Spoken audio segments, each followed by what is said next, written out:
Bom dia. Bem-vindos à Mesa Zé Kleber, a segunda mesa literária da nossa programação da Flip 2015. Como vocês sabem, a Mesa Zé Kleber leva esse nome em homenagem a um grande agitador cultural, poeta aqui de Paraty, que nos anos 60 viveu entre Paraty e o Rio e agitou a vida da cidade como a gente gosta de ver hoje, né? Essa mesa, ela tradicionalmente se dedica a falar das questões de comunidade. E a gente está falando aqui de leitura e falando de políticas públicas de leitura a partir do seu resultado, né? Por isso que nós estamos reunindo três poetas aqui que participaram de oficinas de poesia, que transformaram a vida deles e transformaram a vida da comunidade também. A nossa mesa, como todas as outras, está sendo transmitida por streaming no site da Flip, que é flip.org.br. Então, eu convido vocês a chamar os amigos para assistir. Eu queria também, antes de chamar os autores, fazer rapidamente, apoiar aqui o manifesto que está sendo divulgado nesse momento, Manifesto pela Educação, que tem o objetivo de mudar a escola, melhorar a educação, transformar um país. Esse manifesto está no endereço do Facebook, Manifesto pela Educação. E, como diz aqui o texto, a você que ama a educação e concorda que é possível fazer uma educação diferente da que aí está, fazemos um convite. Arregace as mangas e venham desdobrar o Manifesto pela Educação em ações concretas que beneficiam nossos estudantes, suas famílias e a sociedade brasileira. Então, estamos convidando vocês a aderir ao Manifesto pela Educação. Vou chamar ao palco, então, os nossos poetas. Já são, agora, 7 poetas até esta manhã já terão pisado nesse palco, com os que vieram na mesa anterior. Eu vou chamar agora para o palco a Kátia, o Del e o Giovanni, e o grande Carlito Azevedo, que é o mediador dessa mesa. Por favor.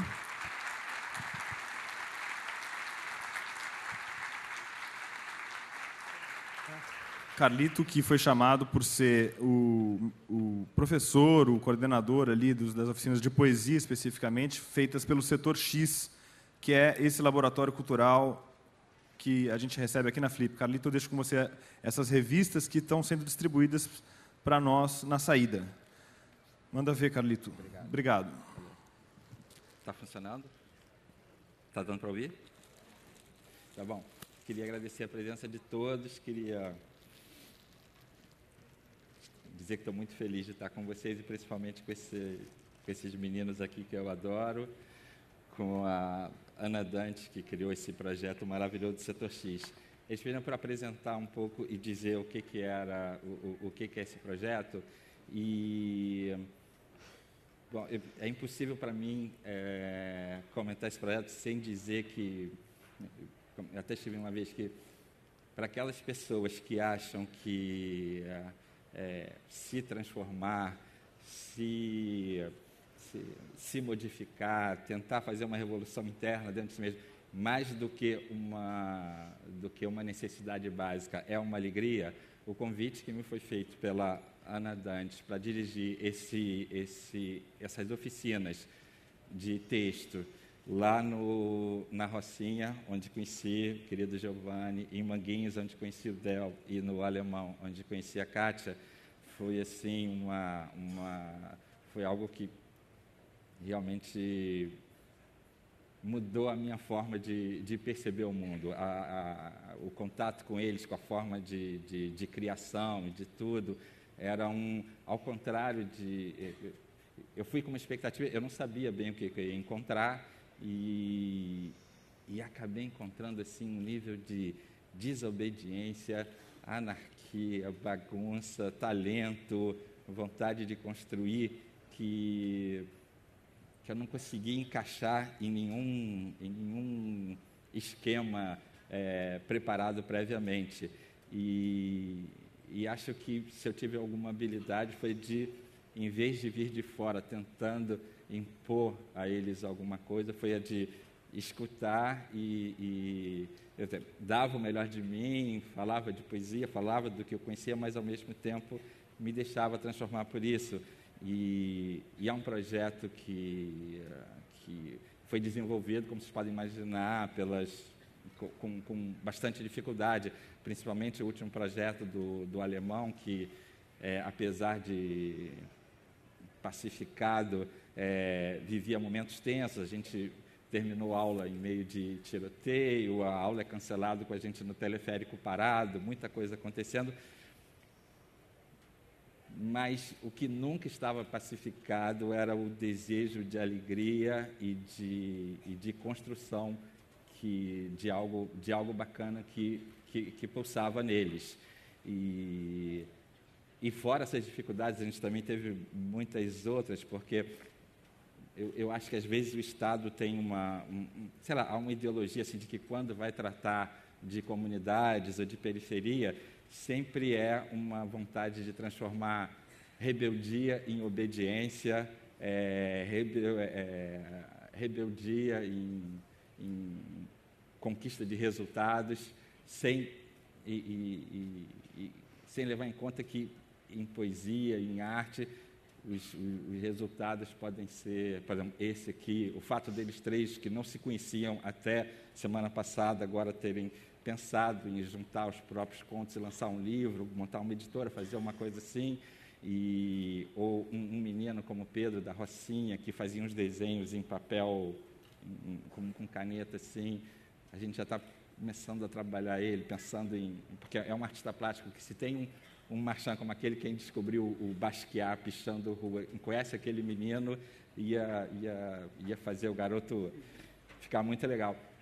Mas é que, infelizmente, a gente vive um sistema meio esquizofrênico, que, ao mesmo tempo, na economia somos capitalistas e na cultura parece que é o pior realismo socialista, como aquilo de, assim, a periferia só pode falar de periferia, a periferia só, os temas deles têm que ser restritos. Quando o que eles fazem é uma explosão de imaginação que não pode ser sedentarizada no lugar, num tema, numa política.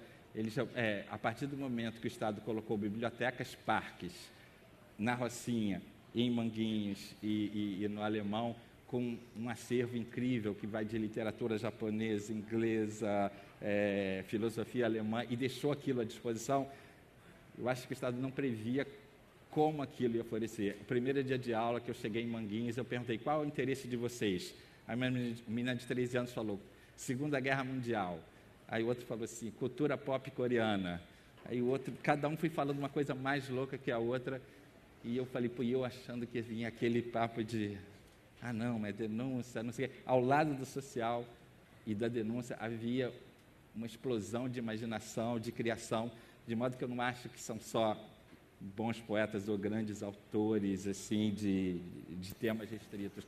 São grandes autores de literatura que eu tenho um orgulho de estar apresentando. O primeiro que vai falar aqui é o Giovanni, e eu pedi para ele que falasse um pouco de como começou o interesse dele pela literatura, mas ele também vai abrir lendo um texto dele, e o Paulo falou: faça como acontecia na oficina. E na oficina lá de textos, acontecia mais ou menos assim: eu chegava com um monte de jornal, porque eu não sabia como fazer. Eu jogava em cima da mesa jornal Extra, O Dia, Globo, JB, Folha de São Paulo, jogava os jornais todos e falava assim: vamos escolher uma notícia. E a gente olhava e escolhia uma notícia para trabalhar. E num dia, acho que era o primeiro dia de aula, o segundo dia de aula, era a época que aquele cinegrafista da Band, o Santiago, morreu numa manifestação na Central do Brasil, atingido por um rojão. E teve aqueles 2 meninos que foram acusados e presos, e a gente escolheu aquela notícia. Eu falei: então a gente vai trabalhar um monólogo. O monólogo é quando a gente tem um personagem e ele fala e dá o seu depoimento. Então eu falei: você vai ser o garoto que acendeu o fósforo, você vai ser o policial, você vai ser o Santiago, depois que morreu, contando a versão dele. Aí distribuí para cada um personagem, para que cada um elaborasse o próprio texto, e que aquele conjunto de vozes ali, mais ou menos, mostrasse as contradições da notícia, mostrasse a complexidade do fato. E o Giovanni foi o primeiro que levantou a mão e falou assim: eu posso ser o rojão que acertou a cabeça do cara? já foi a primeira ideia que eu tive. Eu falei, bom, tudo que eu esperava, eu já sei que vai vir diferente, melhor e mais intenso, e mais explosivo. Aí eu falei, não, pode ser o Rojão. Se você quer ser o Rojão, você vai ser o Rojão. E o que eu queria dizer antes de passar a ideia para ele é que era mais ou menos isso. Eu fui para Alemão, Manguinhos e Rocinha, esperando textos, e além de textos, recebi só Rojão.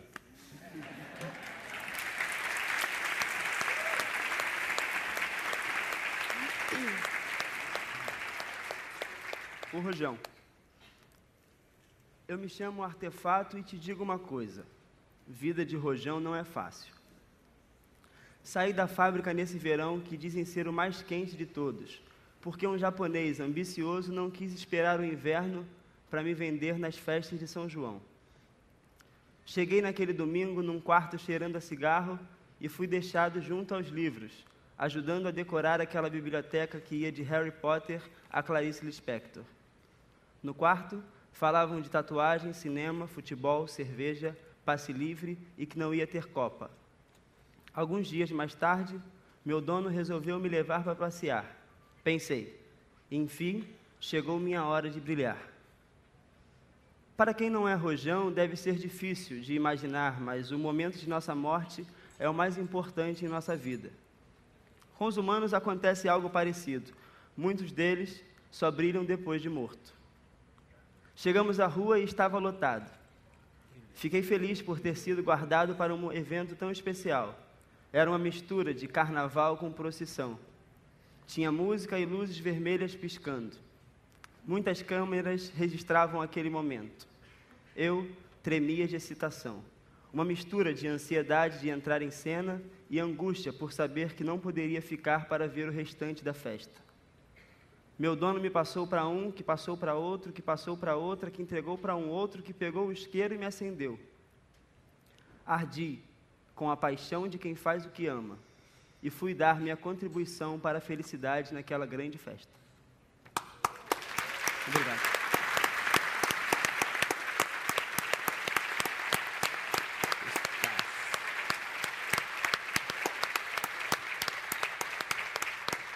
Obrigado, gente. Aí fala agora do como começou, o que gosta.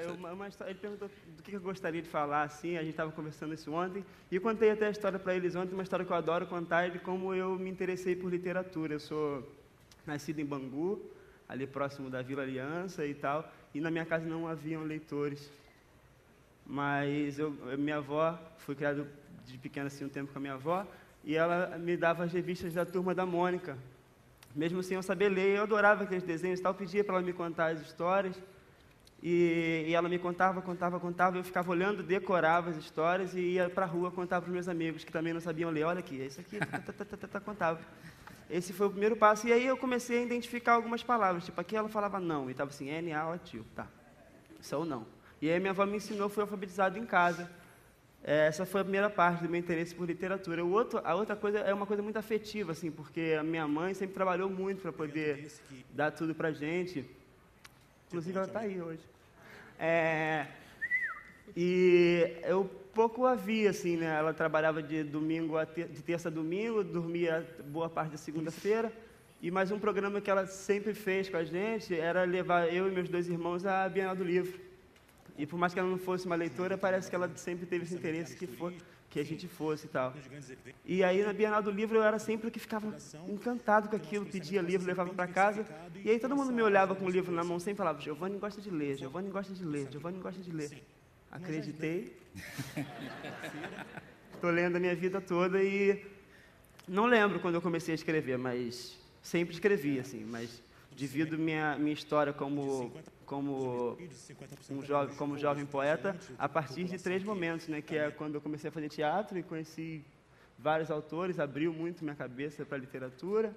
Depois participei da Flup Pensa de 2013, que foi um evento que percorreu muitas comunidades do Rio de Janeiro e lançou vários autores novos. Eu fui um deles, tive a felicidade de ser um deles.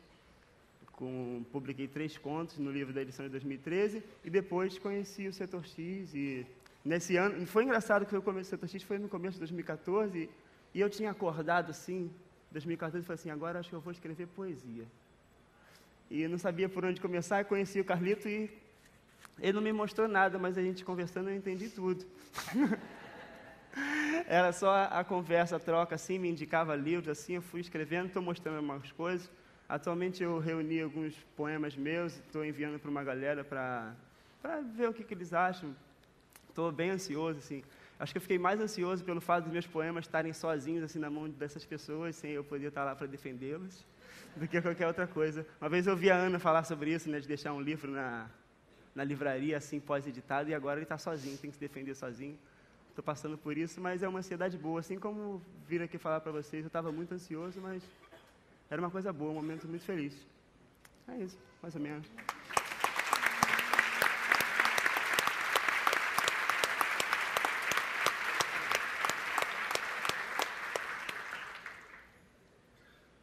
Del, me conte sua história. Del, quer que você comece pela Kátia. Hã? Ai, Del, vamos lá. Ai, gente, é meio louco, sacou? Tá. Eu sou um leitor, tá? Comecei a ler com 14 anos e li a crônica. Eu sou assim, sabe? Sou vidrado em crônicas, sabe? Eu acho contos também, mas principalmente crônicas. E aí, quando eu morava na casa da família, enfim, a gente lia a última hora e eu pegava sempre o segundo caderno, porque era futilidade, mas eu pegava sempre o segundo caderno. E aí, quando eu saí para o mundo, eu trabalhava em prédios, esses lugares assim, e eu sempre descia assim os prédios, pegava sempre o segundo caderno. Era Jornal do Brasil, essas coisas sempre iam nas crônicas, tá? Passou isso. Aí depois eu fui morar num lance aí, e eu tinha que ocupar meu tempo, e aí eu comecei a fazer inscrições em bibliotecas, Sesc de Copacabana, aquela Gustavo Capanema, tudo tem Diocleciano lá. Né? Tem, a Biblioteca do Estado da Central, meu nome eu fui primeiro 211, né? E depois 813. Era de fichinha nessa época, então eu sempre fui leitor. Tá. Aí quando eu fui para morar lá em Manguinhos, eu precisei ocupar meu tempo. Aí eu precisei ocupar meu tempo, aí vi lá um cartaz, oficina de texto, etc. e tal. Eu falei, pô, vou entrar nessa. Aí cheguei lá, né, aí estavam se discutindo muito o lance das remoções. Remoções daqui, remoções dali, remoções de lá. E o meu processo era o inverso do que meus colegas criticavam. O meu processo era, eu iria junto com os removidos para uma nova área, caso eu optasse para ir. Porra, eu pago aluguel, sacou? Eu pagava aluguel de 400 e poucos reais. Falei assim, porra, está na hora de mudar esse rumo. Aí eu fui junto com esses removidos. Só que a minha visão de lá de dentro, de onde estavam os removidos, era totalmente diferente dos que vinham de cá, como arrancado do seu nicho ecológico, etc. e tal, deixando família, arrancado das suas raízes. Eu não. Eu tinha ido por opção e vi como eles iriam sobrevivendo através daquilo. E aí minha colega fez umas imagens assim, muito estranhas, assim, muito deprimente, muito triste, né? E eu peguei e falei, porra, como é que eu faço para contrabalancear aquelas imagens sem que entre choque com o sentimento dela?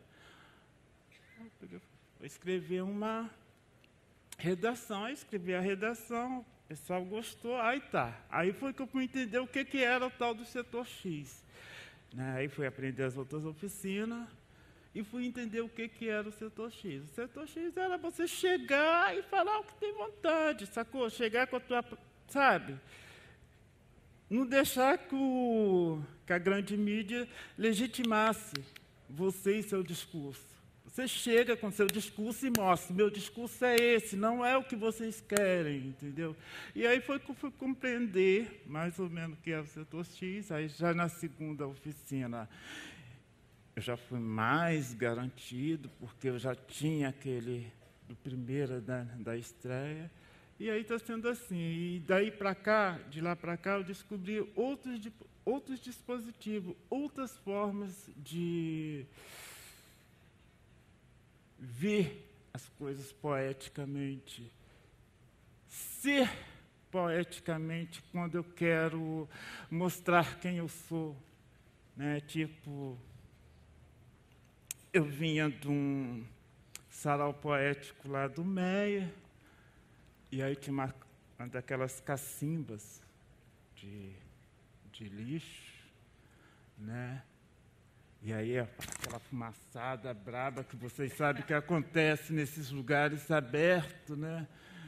E aquilo tudo mexeu, pá, com a minha cabeçona, assim, aí... Então, eu estou passando assim, cara. Aí eu conto essa coisa ordinária, vagabunda, né? Pô, o troço estava me chamando, cara. Eu falei, vou pegar essa bosta, pronto. Eu vou botar na bolsa, porque é o horário que eu pego o trem, todo mundo vai mesmo, me leva. Inclusive, isso é uma coisa muito fantástica, né? Que o pessoal da Baixada, quando eu era pequeno, o pessoal da Baixada via aqueles despejos que os ricaços jogavam fora e levava para o trem. Era fogão, etc. e tal. Hoje já não acontece isso mais, né? Porque até a central é muito difícil você levar. Né? Então, o pessoal hoje tem que ter um carreto, pagar o... Antigamente não, antigamente entrava no trem e ia, né? Tipo aqueles trens da Índia, né? Que você vê na Índia. Hoje já não é possível. Mas, no sábado, por incrível que pareça, no sábado, eu não sei o que houve, que a mulher brigou com o marido, eu não sei o que houve. Gente, era mais de 30 bolsas, mala. Está aqui, eu tenho aqui a foto aqui. Eu registrei porque isso vai servir de alguma... Porque eu gosto muito de unir a palavra escrita com a imagem, né? Eu ainda não sei qual dispositivo que é melhor para mim, sacou? Eu sei que eu quero usar um desses dispositivos. Aí o que acontece? Muita mala pra caralho. Mas voltando, gente, desculpa, olha só, voltando ao ferro. Aí tá, levei o troço, levei para casa, aí moro solteiro, moro sozinho, aí fiz tudo que eu tinha que fazer dentro de casa, aí falei, agora eu vou deitar um pouquinho, vou ler um pouquinho, uma musiquinha. Não tinha cerveja não, que eu quase não bebo. Tá? Bebo muita água eu bebo horrores. E aí tá, aí peguei um livro lá que me acompanha, que eu acho que é minha Bíblia. Tá?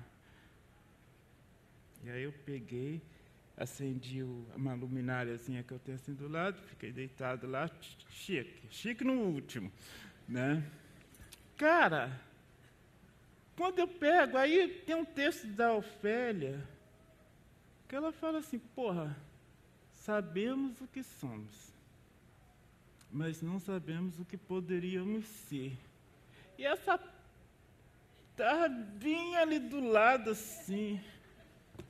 Falei, pronto. Olhei para a luminária, olhei para esse ferro, falei, pronto. Entendeu? Pronto. Entendi tudo entendi tudo que a criatura quer ser. E assim... Né, vocês conseguem viajar? Consegue viajar no conceito da coisa? Ou não?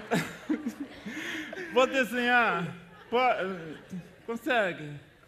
É muito lindo. A base vai ser qualquer uma, gente. A base vai ser qualquer uma. Madeira, pedacinho de... Eu já consegui um polietileno, já consegui um pedaço de mármore. A base vai ser qualquer uma. Fio desses, legal. Agora tem uns fios maravilhosos, não tem?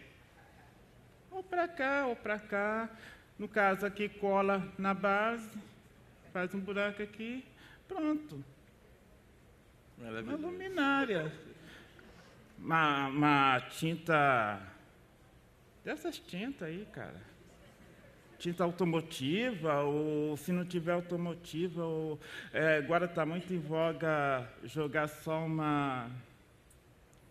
uma película protetora e deixar assim mesmo.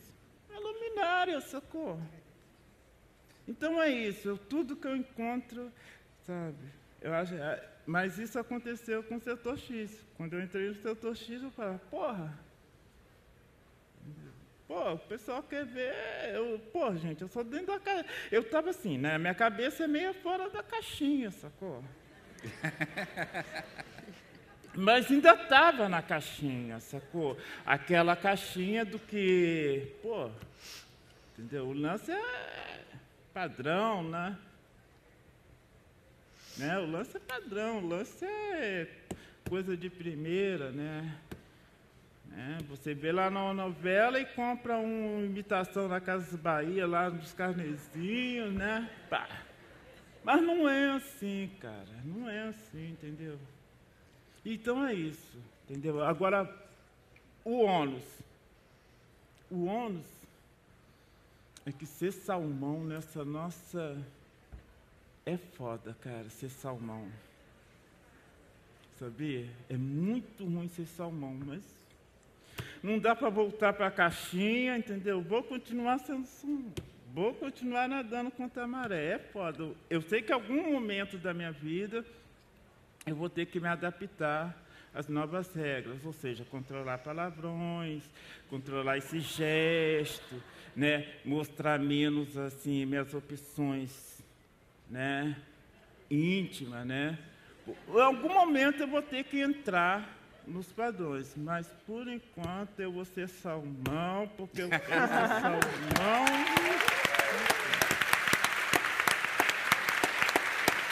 E vamos fazer peixe, né? O mais louco é que quando ia começar mesmo, eu estava preocupado, porque eu estou muito mais nervoso que eles aqui. Eu falei, será que eles vão ficar nervosos? Primeira vez, eles não falam em público, eu já sou mais... Eu estou tremendo aqui, e eles assim... Agora vocês vão entender um pouco aquilo que eu falei de, quando chegar lá, ser muito revolucionado. A primeira revolução que eles fizeram também em mim, que hoje eu sinto forte, é que eu estava entrando praticamente numa anorexia social. Não queria encontrar ninguém, queria ficar em casa. Só existia um lugar que eu vou na vida, que era uma livraria, e voltava para cá. Não queria mais encontrar ninguém. E a cura que eu tive deles, da minha anorexia social, é que, graças a eles, que eu sinto que são pessoas tão de verdade, eu tenho a maior vontade de encontrar com eles e com mais pessoas assim, e essa vai ser minha gratidão. E uma das pessoas que eu adoro encontrar é a Kátia, que fazia oficina no alemão, mas mora no Morro Chapéu Mangueira, e que, para justificar o título da nossa mesa, chamado Falando Alemão, vai fazer toda a palestra dela em alemão. Mentira. Aber ich werde mich kurz halten. Guten Morgen, guten Tag, wie dem auch sei. Ich glaube, Carlitos Lieblingswort auf Deutsch ist das Röntgenbild. Os tradutores estão em pânico lá em cima. Porra, que isso? Não, e a pergunta para ela vai ser outra, porque na verdade ela falou assim, aí você pergunta sobre a origem, como começou. Eles dois têm uma história assim, e para mim só interessa começar assim, desde que eu escrevi em diante, que foi a história da vendedora de flores, né? Você queria falar? Fala o que você quiser, Kátia, você manda. Então tá, eu estava falando que a palavra preferida do Carlito em alemão parece que é radiografia, né? O Röntgenbild, porque ele gosta muito assim da sonoridade. É uma coisa que eu também gosto muito no português. A gente até tinha começado isso ontem, quando eu recebi a camisa da Flip com estampa de tamanduá. Aí eu acho que já em português tem um som assim muito mais lindo do que em alemão, que seria um Nasenbär ou Ameisenbär, mas enfim. Sou natural do sul da Alemanha, tenho 2 anos agora, morando no Rio de Janeiro, como o Carlito já falou, no Chapéu Mangueira, no Leme. E eu comecei a escrever recentemente, quer dizer que é uma coisa que eu comecei a fazer uns 2 anos e meio atrás. E que sempre, digamos assim, que cristalizou numa oficina de teatro que eu fiz naquela época, porque estava morando em Berlim. E Eu procurei isso. Foi um grupo de teatro que teve o objetivo de escrever uma própria peça e depois de montar um certo circuito teatral. Quer dizer, teve 4 cenas e cada cena está em um lugar diferente. Por exemplo, tem um café X, aí vai tocar a primeira cena. Aí depois, até a plateia se movimenta para outro lugar, tem a troca de cenário, porque não é um palco. E aí vai indo. Aí participei numa oficina de escritura e aí eu acho que foi nesse momento que eu concretizei um pouco, que eu tinha juntado assim um monte de cadernos, nada finalizado, um poema aí, uma frase, uma palavra que eu gostava, que eu aprendi, enfim. Pouco depois eu fui para o Rio de Janeiro e aí daquela historinha que é um conto assim bem curto, né, sobre uma vendedora de flores que era para ser um texto também, para descrever uma personagem para uma peça que queria escrever. De repente eu estendi isso muito e virou um monólogo, e aí daquele monólogo de repente virou uma crônica, é uma coisa que, enfim, eu também não sabia controlar naquele momento. E um ano depois eu me inscrevi lá no Setor X. O que eu principalmente gostei muito é essa coisa mais integral, quer dizer, que também envolve edição, envolve fotografia e também envolve texto. E eu acho que justamente estava procurando isso, assim, uma simbiose, porque além de escrever, juntar palavras, frases e tudo isso, eu também fotografo do jeito analógico, do jeito digital, e também queria assim aprender a editar. Eu acho que foi isso. E você está com o texto seu da revista, aquele O Rio É? Eu estou. Aí ela apresentou um texto que é super interessante para a revista, que é o seguinte, que, bom, ela começou a escrever captando frases que ouvia no ônibus, num bar, não sei o quê, que era o primeiro, era um poema que, ao mesmo tempo, vai radiografando o aprendizado dela da língua portuguesa e que frases dão estranhamentos. Então, ela fez um poema sobre o Rio de Janeiro, que não fala sobre o Rio de Janeiro, mas que faz o Rio de Janeiro falar, porque é a reprodução das vozes que ela escutava no Rio. Aí você pode ler?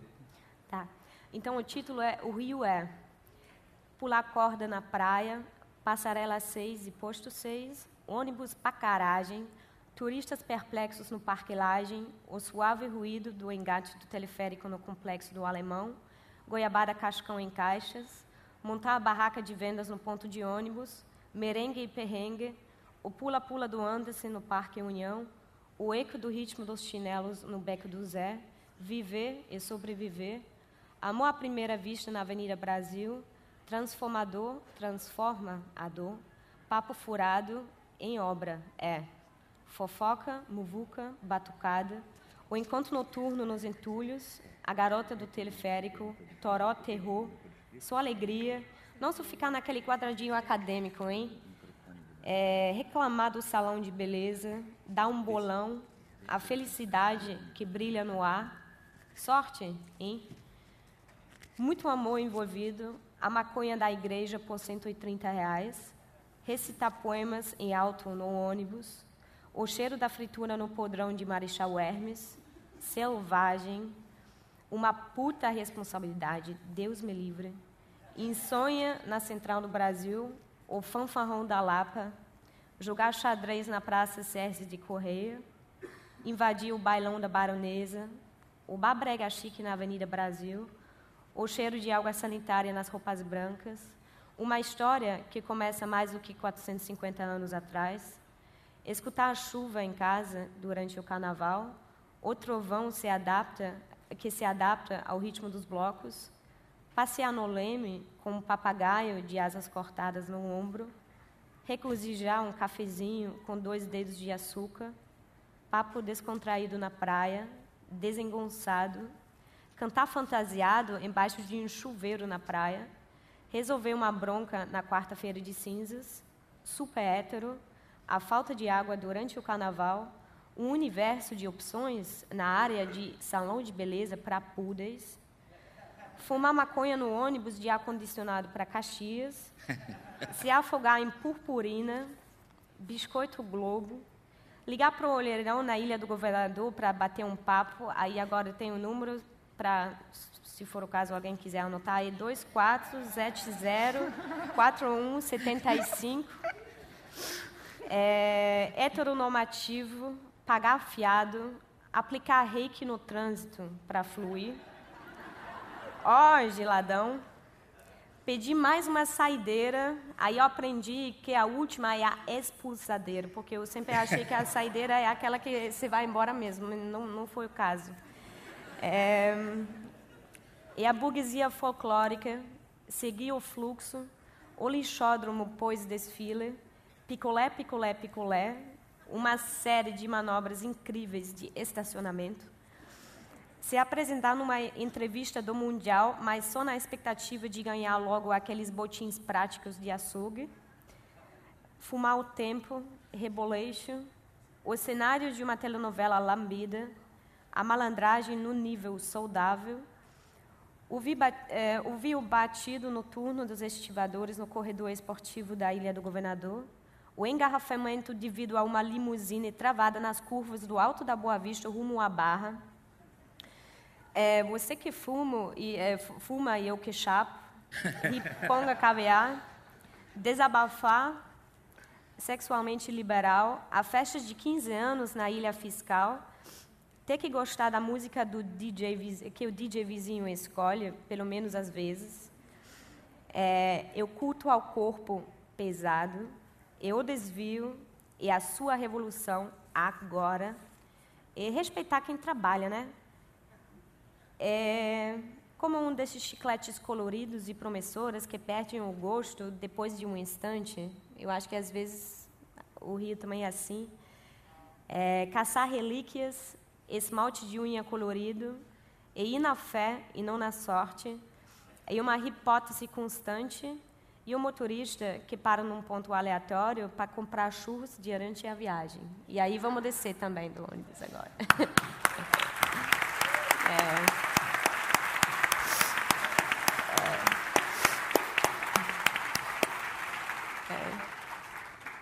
Eu tenho que falar, olha só, as revistas, elas vão, eu desconfio que elas vão estar ali para ser distribuída gratuitamente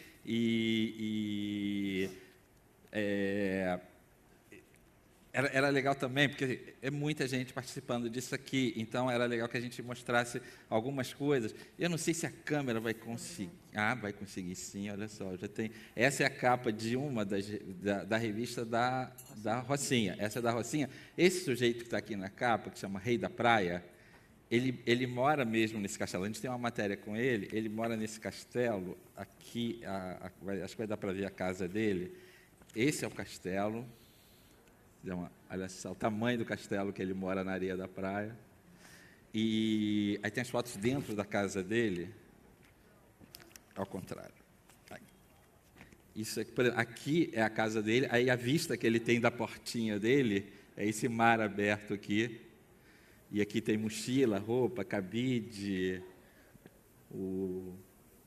Alguém da produção disse que a casa desse cara é mais arrumada do que a dele, mas eu não vou dizer quem foi que falou isso.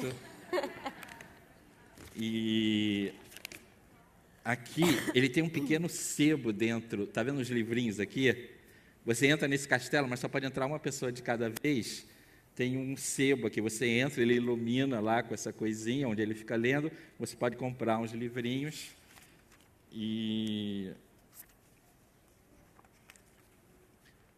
Eilo aqui, o Rei da Praia, que está na capa, tem assim, e tem mais um monte de coisa. A equipe de produção está aqui, porque um garoto que tem lá é o Pedro, aquele que eu falei que desenha. Em vez da gente fazer uma foto de equipe, a gente pediu para ele desenhar a gente. Por exemplo, o Giovanni é esse aqui, ó. Não sei, vai dar um close, esse é o Giovanni. E o meu irmão ali do lado, né, o Matheus? Seu irmão. Eu estou aqui, ó, peraí. Eu sou esse aqui, ó. E tem os trabalhos aqui, são os textos super E a coisa acontece de uma tal maneira assim, que a primeira vez que a gente fez uma reunião de pauta, esse menino que desenha, o Pedrinho, falou assim, eu queria que a pauta fosse a questão da maioridade penal, não sei o quê, porque eu acho que tem que ser isso mesmo, assim, tem que botar para 14 anos. E a gente falou, pô, é mesmo, mas por quê? Aí ele falou, não, é porque eu vi vocês falando, eu achei que eu tinha que falar alguma coisa, então eu falei isso, mas eu estou achando pelo jeito que está errado. E aí a gente falou, claro que está errado. Aí começamos a conversar com ele até mudou de opinião, assim, mas aí ele não propôs pauta nenhuma. Já no final do curso, ele apareceu com uma latinha de cerveja que tinha sido transformada numa mini Capela Sistina, numa coisa maravilhosa. A gente falou, que é isso? Ele falou, pô, isso é meu pai que faz. A gente falou, seu pai faz isso? Ele falou, Ele falou, mas essa era a pauta que você tinha que trazer. E ele acabou fazendo, olha só, isso aqui é o trabalho do pai dele. Aqui é o pai dele, seu Severino. Isso aqui é uma latinha de cerveja, que tem um santo aqui. Aqui ele faz umas coisinhas. Aqui acho que dá para ver até mais. Aqui mais um outro. É sempre, cada latinha de cerveja ele transforma num santo, bota a oração. E aí era aquilo que eu estava... Bom, eu falei que aprendi com ele, e a gente aprende com isso, é uma espécie de estética da gambiarra, que é tão a nossa cara, assim, é tão poderosa essa produção aqui, e tem um texto aqui que ele é meio grande, mas era fundamental que, sei lá, que eu lesse pelo menos um pedacinho de um texto lá de Manguinhos, de uma aluna chamada Maria Gracietti. Mas eu acho que eu não vou nem falar, eu estou gostando tanto deles falando que vocês podem falar mais alguma coisa. Quanto tempo a gente tem? 20 minutos. É bonito, depois a gente fala. Tá, então eu vou fazer uma leitura hiperdinâmica do texto, porque essa menina era uma coisa, para a gente ver assim que como como esse grupo aqui ficou mais ou menos... Bom, vocês viram, né? É um tipo de talento muito especial e que não se encaixa num formato. Uma vez eu fui ver um desses projetos apoiados, assim, eu nunca sei bem se é governo, estado, prefeito, quem é que apoia esse negócio do Light. A Light tinha que ver essa luminária isso é que é apoio que a Light tinha que ver, o cara fazendo essa luminária. Mas eu fui ver uma vez isso, assim, e aí teve a apresentação do pessoal, e era um monte de gente, acho que era de Manguinhos mesmo. E aí, quando eles iam apresentar os trabalhos, era assim, lendo poemas, ensinando o pessoal da favela a pagar a conta em dia, ensinando a respeitar o livro. Aquilo que eu falei assim, é uma tentativa de transformar rebeldia em obediência, em disciplina. É tudo aqui o Estado totalitário meio que é assim. E eles são o contrário do Estado totalitário. E essa menina, ela desse tamaninho aqui, acho que tinha uns 12 anos, não escrevia nada, não sabia nada.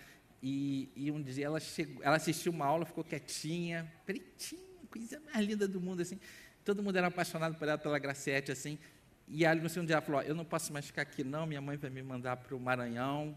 E eu falei, por quê? Aí ela sentou, pegou um papelzinho e começou a escrever.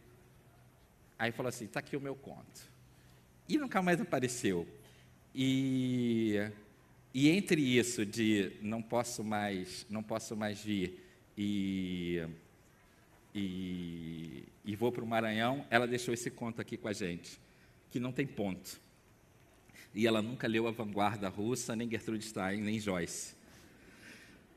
Era uma vez uma menina que conhecia uma garota, só que aí elas se tornaram grandes amigas, e a garota começou a frequentar a casa da sua amiga, começaram a andar juntas pela escola, só que a garota era muito ingênua, acreditava em tudo que diziam a ela. No primeiro dia que ela foi à casa da sua amiga, ela conheceu a família da sua amiga, a mãe dela tinha uma cara de brava, e a garota ficou logo com medo, só que a mãe dela falou, não precisa ficar com medo de mim, e a garota acreditou na mãe da sua amiga. Ela falou para sua mãe, eu conheci uma garota, e a gente se tornou amigas, e a mãe dela falou para ela tomar cuidado com suas amizades, a gente nunca sabe quem são nossas amigas de verdade. E a garota falou, não mãe, a gente é melhores amigas. E a garota começou a sair com a família dela, só que a garota era muito ingênua, ela pensava que a garota era realmente amiga dela, só que ela era falsa. E a mãe da garota começou a implicar com a menina, que pensava que realmente tinha achado uma amiga de verdade, mas só que ela se enganou, e feio, porque a garota tinha duas caras, e a garota que fingia ser a melhor amiga da menina ingênua, encontrou uma só, mas só que a mãe da garota não sabia que ela tinha encontrado um namorado, e a menina sabia de tudo que estava acontecendo, mas a menina falou para a garota, sua mãe não vai deixar você ficar com esse cara.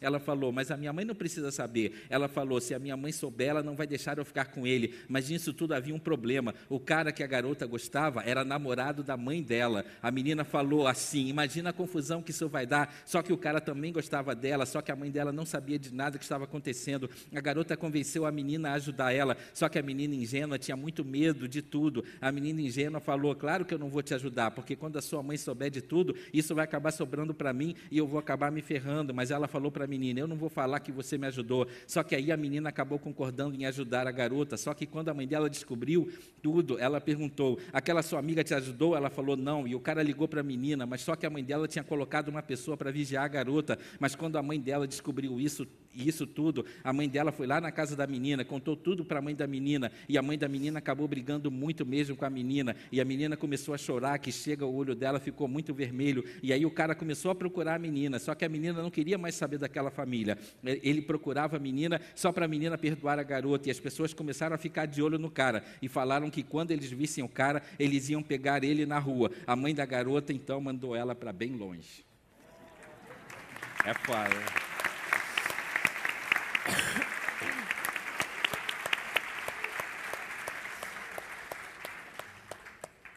São essas coisas muito impressionantes. Eu tenho esse. São essas coisas impressionantes com que a gente estava assim trabalhando, encontrando, e que se a gente não tiver um olhar deslocado, diferido por isso aí, talvez a tendência cultural seja sempre reprodução, reprodução, reprodução, e é tão bonito que a gente tenha sido convidado justamente numa flip dedicada ao Mário, que fazia esse tipo de pesquisa, de busca. Quem ouviu aqui o Risério falando e quem acompanha o lance do Mário, sabe que assim, o que eles iam propondo e querendo e buscando, a gente mais ou menos já via através disso a prática do negócio, né? Não é só mais uma busca, vamos buscar. A gente já vê de alguma forma isso nascendo. É tortuoso, é estranho, é não sei o quê, mas quando a gente se deixa encantar por isso, é bárbaro. Então, agora vocês fechem aí falando, cada um pouquinho, qualquer coisa que quiser falar, porque vocês estão muito à vontade. O que você quer falar de... eu gostei. Estão me ouvindo? Eu não consigo ouvir. A gente aqui não se escuta, né? Mas como vocês não estão vaiando, é porque... Eu gostaria de falar que estou muito feliz de estar falando aqui com todos vocês, estar conhecendo tanta gente legal, é um momento muito especial. Eu tenho uma página no Facebook, faço música também, toco com alguns amigos, e quem quiser escutar minhas músicas, minhas composições, só procurar lá, é Giovanni Martins, muito fácil de achar. E eu gostaria que a gente falasse um pouco sobre a ideia que nasceu ontem de fazer o nosso... isso uma reunião de avisaram contos. Que a gente tem 15 minutos, então um bom final é que... Bom, eles não se conheciam, cada um era de um dos lugares, mas acabaram se conhecendo para esse encontro, e desse encontro nasceu essa história que ele vai contar. Foi engraçado, porque a gente se encontrou uma vez na casa da Ana, assim, primeira vez, e foi a apresentação, né? Esse é a Del, Kátia e tal. E aí depois a gente se encontrou na Biblioteca Parque Estadual para dar uma entrevista a um amigo do Carlito, o Guilherme, e ele fez uma pergunta assim, e agora, depois do Setor X, o que vocês vão fazer, né? O que vocês vão continuar e tal? A gente falou, a gente tem a intenção de continuar com o projeto o quanto ele puder existir, mas não tinha muito uma resposta, porque a gente não se conhecia. Aí ontem a gente viajou juntos, passamos o dia juntos, jantamos juntos, e nesse jantar a gente, não sei de onde surgiu a ideia, que a gente decidiu juntar alguns contos de nós três e pensar numa futura publicação. Contamos a ideia para o Carlito, para a Ana, eles adoraram, e aí agora eu acho que a resposta está dada, Guilherme. Não, eu fiquei pensando nisso. O que faríamos? E é incrível isso, pelo seguinte, talvez a música do Caetano Veloso que eu mais gosto é uma música chamada Vapor Barato, que sempre me impressiona com isso. Ele leu no jornal uma notícia que era assim, um cara do narcotráfico foi encontrado na ruína de uma escola em construção. O jornalista viu uma escola pela metade, ele não sabia se era a ruína ou se era a construção, porque estava pela metade. Então a letra diz assim, vapor barato, um mero serviçal do narcotráfico, foi encontrado na ruína de uma escola em construção. Ele fala, aqui no Brasil, tudo parece que é ainda construção, mas já é ruína. Aí fala tudo, menino e menina no olho da rua, o asfalto, a ponte, o viaduto ganindo para a lua, nada continua, só o cano da pistola que as crianças mordem e reflete as cores da paisagem de modo mais intenso do que no cartão postal.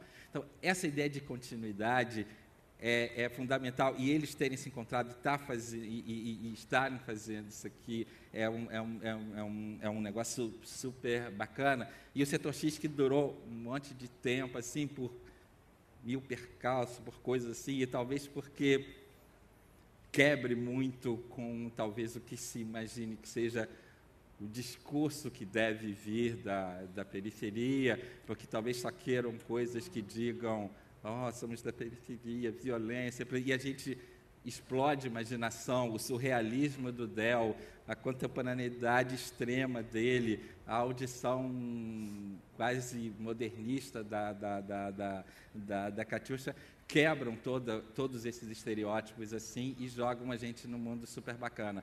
Eu só queria, assim, esse projeto todo aqui que a gente está fazendo, ele foi criado por uma pessoa muito especial que se chama Ana Dantes e está aqui. Eu vou passar esse microfone para ela fazer o encerramento disso aqui, só para ela falar. Ela vai falar aqui da beirinha, mas vocês vão ver, porque ela inventou isso tudo aqui. Palmas para minha querida Ana.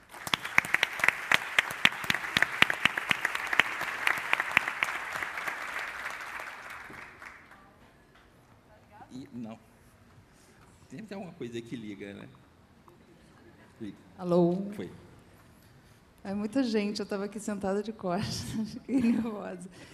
Então, muito emocionante, né, ver esse pessoal aqui. Eles são 3 pessoas, mas juntando, acho que todo mundo, nós somos umas 50 pessoas. E acho que o que mais me impressionou nesse projeto foi inverter essa noção de periferia. Acho que quando você chega em Manguinhos, Rocinha, Alemão, você vai de encontro a um epicentro, né? A cultura está lá, borbulhando. E o que esse laboratório, esse X, né, que pode ser o anônimo, mas também a multiplicação busca, é abrir esse canal, né, para quem está aqui em Paraty, na Flip, poder escutar um pouco o que nasce em outro epicentro que não é o próprio. Então, a gente é muito grato a essa confiança do Paulo, né, da Flip, de trazer essas vozes para cá. E espero que vocês tenham gostado. As revistas estão aí. Tem uma revista do Alemão que ainda vai chegar. Tem mais 2 de Manguinhos que já foram feitas. Quero agradecer à Secretaria de Cultura do Rio de Janeiro por essa confiança nesse projeto, que não é nada fácil, como você está vendo, vocês ouviram o Carlito relatando. E agradecer muito o Carlito ter aceitado esse convite, né, porque ele descentralizou e fez isso tudo aí acender.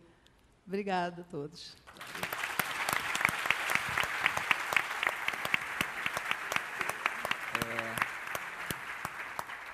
Eu recebi eu recebi aqui algumas mensagens, e, em geral, já dizendo assim, o Giovanni leu o poema dele, a Kátia leu, mas o Del não leu um poema dele, o Del performou, e, assim, eu te mostro, tem papeizinhos e papeizinhos pedindo para que o encerramento seja você lendo um poema. Tinha sugerir que você pegasse a revista e encerrasse lendo um poemazinho. Poeminho, uns versinhos. É uma coisa estranha, né? Muito estranho mesmo, né? Muito estranho pra caramba mesmo, né? A tradutora, ontem no ônibus, perguntou assim, você que é o Del? Então, para mim era uma diversão, uma viagem a mais. Você que é o Del? Eu falei, sou. Ela, você sou tradutora, na linguagem dela, e eu só olhando para a pele dela, uma pele maravilhosa. Sacou? Pele mesmo, né? Pele mesmo, tá? Não, é pele. E eu olhando para a pele dela. Quando ela foi embora, que caiu a ficha que eu ia estar aqui hoje. Passou. Eu fui iniciado no santo há 32 anos, mas, por opção, eu não me adapto à religião. por opção eu sou ateu. Por opção. E aí estou entrando aqui, mas aí eu tenho muitos amigos. E uma senhora, semana retrasada, estava passando por uma situação difícil, uma senhora pegou na rua, pegou uns troços aqui, amarrou no meu pescoço. Por baixo é super cafonérrimo. Esse daqui foi o primeiro a encarnar que achou cafona. Não, falei que era bonito. Ela pegou e falou assim, olha, seu boiadeiro vai lhe dar muita sorte e eu quero amarrar isso no teu pescoço. Amarra, tá amarrado. Um amigo meu me deu... Não, está amarrado o troço, né? Está amarrado, como vocês veem atualmente. Um amigo meu me deu isso daqui. Isso daqui é para quem já é iniciado com 21 anos de santo, etc, etc e tal. Ainda me lembro disso. Eu tinha 17 anos quando raspei, hoje eu estou em 50, mas ainda me lembro disso. As tábuas da memória ainda estão enceradas. Estou entrando aqui, o segurança pega e fala assim, aí fala o nome disso, e fala assim, Motumbá. Putz, cara, como é que eu vou responder o cara se eu não sou mais? Né? Aí ficava difícil responder ele. Conclusão, gente, o seguinte, isso daqui, acho que está dando para ver? Olha lá. Aí, não, volta, vai para cá, aí. Tá vendo? Tá vendo? Todo mundo que mora no Rio de Janeiro passa em frente a isso daqui. Para você ver o quanto é linda a nossa cidade. Sabe? O quanto tem coisas ocultas que ninguém sabe. Isso daqui é uma homenagem a Ogum, mas Ogum mesmo, não é o Ogum sincreticista, que é o São Jorge. Não, Ogum mesmo. Entendeu? E todo mundo passa. Eu espero que ela continue lá, agora que está esse lance de... Aí. Fica parado agora que ele chega. Agora que está esse lance de destruição, eu espero que ela continue lá. Ela está um pouco carcomida por causa das intempéries, né? Não tem um cercado ainda, eu espero que coloque um cercado, entendeu? Porque, né, é a nossa resistência, né, é a nossa liberdade que nós temos que continuar a ter. E é isso, eu não vou falar nada, não. Lê esse poema, Lê esse poema, Del. Isso, vai. Ogum, orixá guerreiro, senhor do caminho. Patacuri, Ogum guerreiro, toma conta de suas terras. Ogum, Jesse, Ogum, nos sustenta. Ogum, Palepá Lonã, Ogum, mata, tem poder de matar no caminho. Deus da agricultura, das estradas, do caminho e da tecnologia. Deus guerreiro, né? Deus da guerra, protetor da polícia, bombeiro e da evolução na terra. Deus Yorubá, querido e respeitado, quer seja no sincretismo como São Jorge, aquele que domina o dragão da intolerância, quer como orixá trazido pelos escravos da África. Katakata, do Obimigi, aqui e lá, ele está em 7 lugares. Emeji, Midocê, ele faz tudo em 7 dias. Yolim, Se, Ogum afundou na terra e não morreu. É isso.